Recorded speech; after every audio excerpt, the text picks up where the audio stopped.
Right now, Earth is carving a shadow into the moon. But that shadow is not the shape you think it is. During the deep partial lunar eclipse of August 2026, the moon will look as if a clean bite has been taken from it. A round black edge will slide across the lunar surface. It will feel like proof that Earth casts a simple cone into space. But that dark bite is only the most visible layer. Around it is a wider, dimmer bruise. Inside it is red light that should not be there. Along its edge are tiny distortions made by air, dust, clouds, and every sunrise and sunset happening on Earth at once. Earth's shadow is not just geometry. It is an optical system, hundreds of thousands of kilometers long, being reshaped every second by a planet with weather. So treat the eclipse image like a body on a table. We are going to cut the shadow open, layer by layer. The first layer is the clean textbook shadow. Imagine removing Earth's atmosphere entirely. No blue sky, no clouds, no haze. Just a bare, rocky sphere lit by the sun. In that stripped-down universe, Earth casts two shadows. The first is the Umbra, the region where the sun is completely blocked. If you were floating inside Earth's Umbra and looking back toward the sun, Earth would cover the whole solar disk. No direct sunlight could reach it. The second is the Penumbra, the region where Earth blocks only part of the sun. From there, the sun would look partly eclipsed. Some of its disk would be hidden behind Earth, but some would still shine around the side.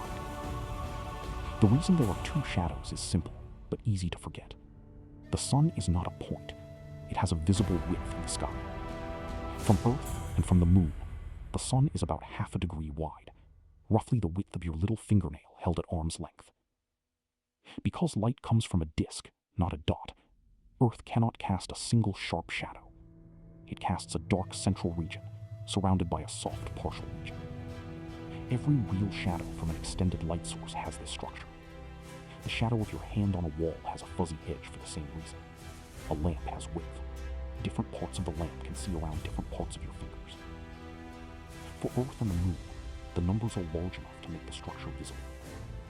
Earth's radius is about 6,371 kilometers. The moon is about 384,000 kilometers away on average. Over that distance, the sun's apparent hard width spreads the shadow edge by about 200 kilometers. So the moon's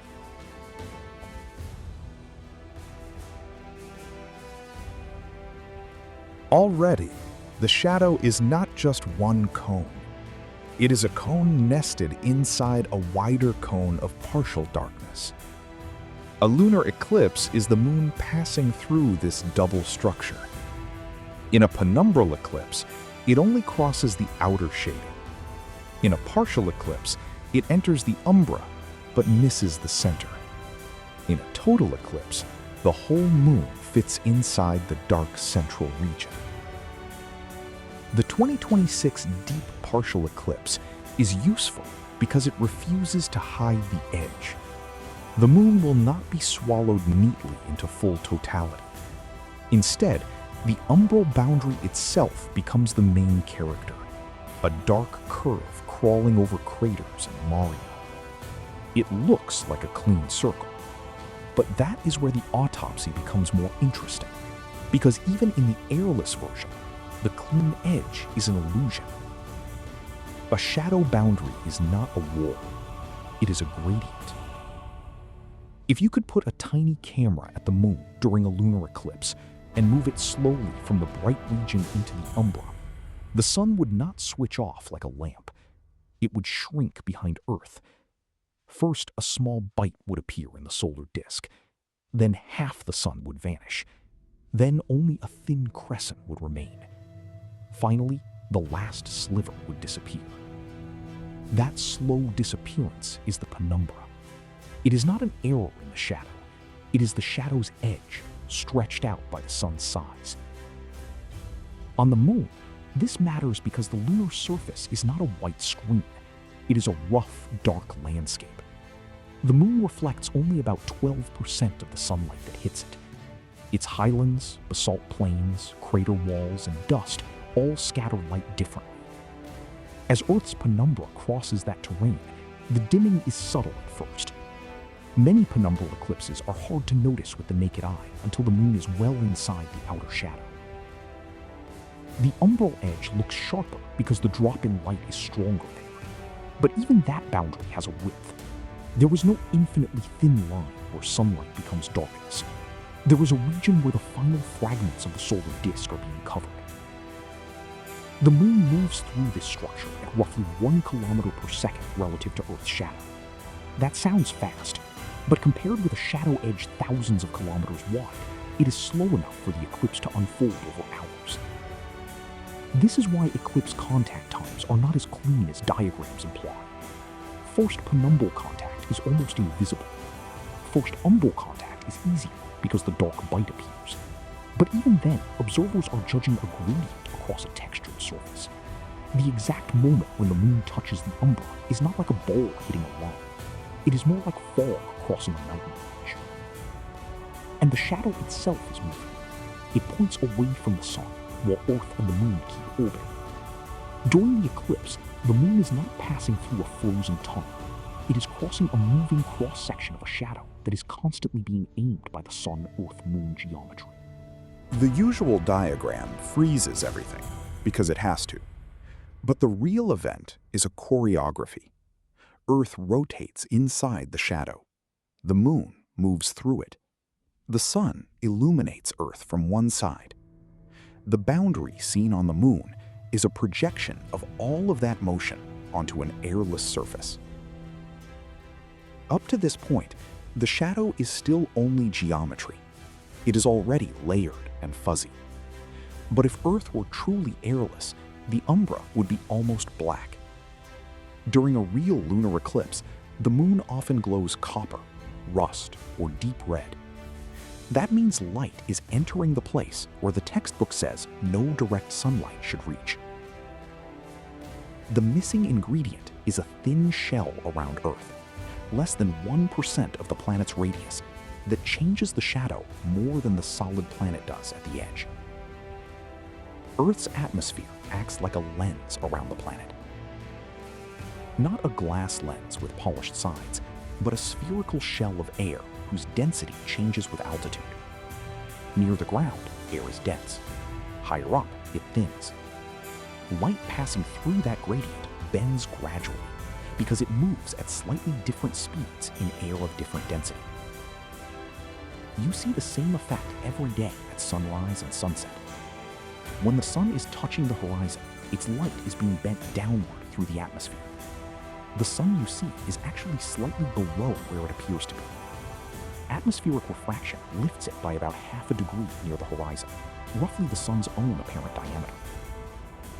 That number is crucial. Half a degree is also the width of the sun in the sky. So Earth's atmosphere can bend sunlight by an amount comparable to the size of the solar disk.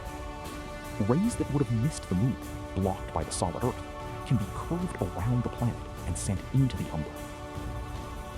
From the moon, during a total lunar eclipse, Earth would cover the sun. But around Earth's edge, you would see a thin glowing ring. That ring is not fire. It is the combined light of all the sunrises and sunsets on Earth, filtered through the atmosphere and bent into the shadow. This is the reason the eclipsed moon turns red. Blue and violet light are scattered more strongly by air molecules. This is Rayleigh scattering, the same process that makes the daytime sky blue.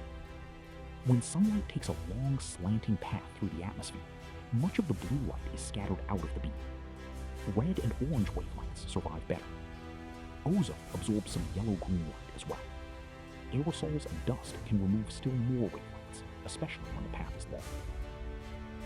By the time this light has skimmed Earth's limb, crossed the atmosphere, bent into the shadow, traveled to the moon, bounced off the lunar surface, and returned to your eyes, it has been filtered heavily. What remains is often red. This means the umbra is not empty. It contains a ghost image of Earth's atmosphere. The darkest part of Earth's shadow is not just where the solid planet blocks the sun. It is where very little refracted light can get through the atmospheric ring.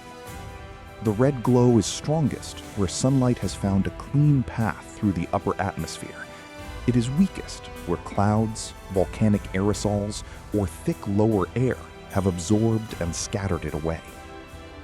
This is why two total lunar eclipses can look different even when the geometry is similar. One can be bright orange, another can be so dark that the moon nearly disappears. After the 1991 eruption of Mount Pinatubo, volcanic aerosols spread through the stratosphere.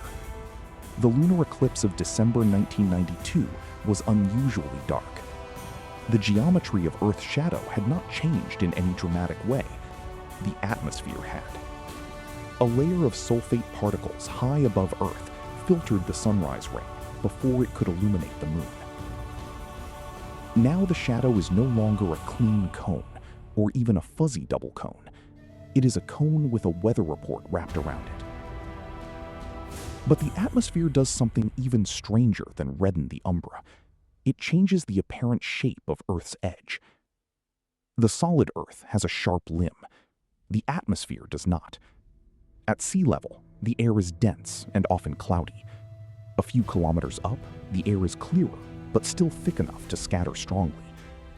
Around 10 to 20 kilometers, in the upper troposphere and lower stratosphere, much of the light that reaches the moon has taken its last survivable path. Higher still, the air is thinner, so there is less bending. Lower down, the air is dense, but extinction is brutal. Light traveling there has to cross hundreds of kilometers of atmosphere sideways. So the eclipse shadow has an effective edge, not just a physical edge. The useful atmosphere is a narrow, uneven annulus. It shifts with wavelength, altitude, temperature, clouds, and aerosols. Think of Earth's shadow as a circular theater curtain. The solid planet is the heavy black fabric. The atmosphere is the frayed red fringe along the bottom. But the fringe is not stitched evenly. Some threads are missing, some are thick with dust. Some glow brighter because the light behind them is passing through clear stratosphere. As the moon moves behind the curtain, it is not only covered, it is painted by the fringe. This is where the word notch becomes more than a visual description. The edge of the Umbra can be slightly uneven because Earth's atmosphere is uneven. Weather systems and cloud decks block different sections of the refracted sunlight. Large volcanic eruptions darken broad altitude layers. Seasonal circulation changes the distribution of ozone and aerosols. Even the temperature structure of the atmosphere affects refraction because density gradients control weather. The moon, during eclipse, is receiving light that has raised the entire lunar orbit. Every point around that ring corresponds to a different sunrise or sunset region. One part of the red ring may pass through the Pacific twilight, another may skim over Africa, another may cross polar, another may be high altitude.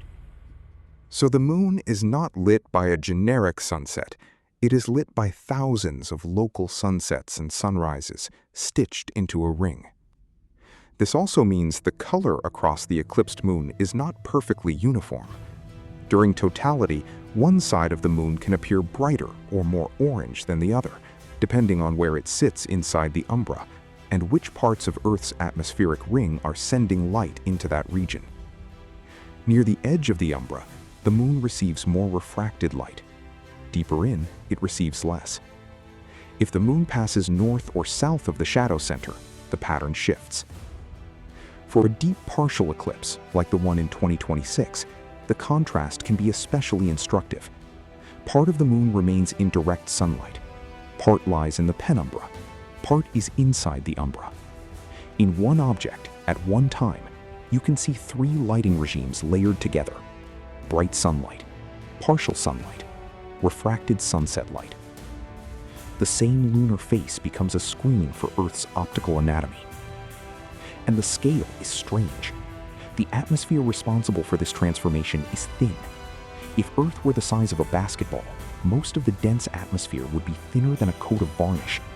Yet that varnish bends enough light to change a shadow at the moon, nearly 400,000 kilometers away. That is the late surprise hidden in a lunar eclipse. The red moon is not just a pretty consequence of Earth's air. It is a remote sensing image of Earth's limb, our atmosphere writes itself onto the moon in shadow. Long before satellites, that writing mattered. Ancient observers understood that lunar eclipses revealed something about Earth. Aristotle argued that Earth must be spherical because its shadow on the moon is always round. A flat disk would not always cast a circular shadow from every angle. A sphere does. Later astronomers used the size of the shadow to estimate cosmic distances. If you time how long the moon takes to cross Earth's umbra, and you know the moon's apparent size and motion, you can estimate the diameter of Earth's shadow at the moon's distance. Ancient Greek astronomers such as Aristarchus and Hipparchus used eclipse geometry as part of the chain of reasoning that connected Earth's size, the moon's distance, and the scale of the Sun-Earth-Moon system. The method is not simple because the umbra narrows with distance. The shadow at the moon is not Earth's diameter, it is smaller. Its size depends on the sun's angular diameter and the moon's distance at that particular eclipse. But that complication is exactly what makes eclipses powerful. The shadow is a measuring instrument if you understand its optics. By the 19th and 20th centuries, observers were not just timing the shadow, they were grading its darkness. The Danjon scale, introduced by André Louis Danjon, ranks total lunar eclipses from 0 to 4. A 0 eclipse is extremely dark, with the moon almost invisible. A 4 is bright copper or orange, with a bluish rim sometimes visible near the edge. That scale is subjective, but it points to real physics. The brightness of a lunar eclipse depends on the transparency of Earth's atmosphere, especially the stratosphere. Volcanic eruptions can push the Danjon number down. A clean atmosphere can make the eclipse bright. Modern measurements go further. Photometers, spectra, and satellite data can connect eclipse color to aerosols, ozone, and clouds along Earth's limb. During a lunar eclipse, the moon becomes a giant diffuse detector. It samples sunlight that has passed tangentially through Earth's atmosphere, similar in spirit to how astronomers study the atmospheres of exoplanets when they pass in front of their stars. That comparison is not poetic, it is geometric. In a transit, starlight filters through a planet's atmospheric rim. Molecules and aerosols imprint a spectral signature. In a lunar eclipse, sunlight filters through Earth's atmospheric rim and paints the moon. We are watching our own planet as if it were an exoplanet, using the moon as the screen. Eclipse timing also helped refine orbital mechanics. The exact moments of contact depend on the moon's position, Earth's shadow size, the lunar orbit, and the geometry of the sun. Over many eclipses, discrepancies revealed where models needed improvement. The shadow was not only proof that Earth was round, it was a clock hand moving across a nearby world. But it was never a perfect clock hand. The fuzzy edge, the atmosphere, the uneven brightness, and the difficulty of judging contact times all had to be understood. The more precisely observers measured the eclipse, the less the simple cone survived. So return to the 2026 partial eclipse. When the dark bite advances across the moon, the obvious story is that Earth has moved between the sun and the lunar surface. That story is true, but incomplete. The bite is the inner part of a double shadow made by the sun's finite size. Its edge is a gradient, not a knife cut. Its darkness is filled by sunlight bent around Earth. Its red color is made by scattering, ozone, and aerosols. Its exact brightness depends on weather and dust spread around the planet's limb. Its outline is the projection of a rotating, breathing atmosphere onto another world. Earth's shadow is not a simple cone. The cone is only the skeleton. Around it is penumbra, refraction, absorption, scattering, climate, and history. A lunar eclipse looks quiet because the moon moves slowly and silently through the sky. But optically, it is crowded. The sun is a disk. Earth is a sphere with air. The moon is a moving screen. Between them is a layered shadow, fuzzy at the edge, red in the center, and constantly being edited by the atmosphere of the planet that casts it. So if you watch the 2026 eclipse, Do not look only for how much of the moon is covered. Look for the softness of the boundary. Look for the color near the darkened region. Look for whether the umbra seems charcoal, copper, or brick red. And then ask the more difficult question. If the moon is showing us a live image of Earth's atmospheric rim, what part of that shadow belongs to geometry? And what part belongs to weather? Which would you rather try to measure from your backyard? The true edge of Earth's umbra, or the changing color of the air that leaks light into it?